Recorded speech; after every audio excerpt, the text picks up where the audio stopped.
DJ विजय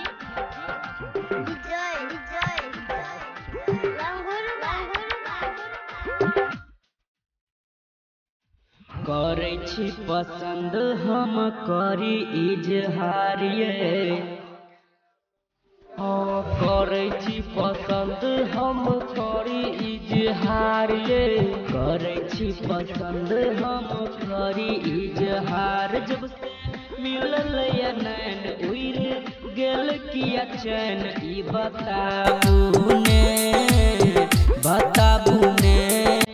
करे छी पसंद हम करी इजहार ये करे छी पसंद।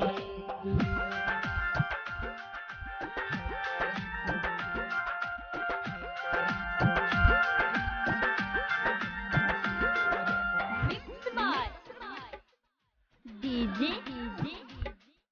विजय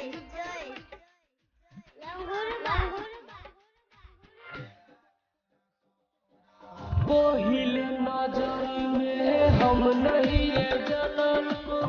भगल अही संग प्यारी लाखों में से एक अही लेल दिल धड़कल हमारे आहाँ बिन जिंदगी लागे आहाँ बिन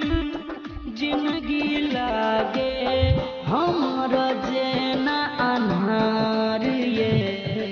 करे छी पसंद हम करी इजहार ये करे छी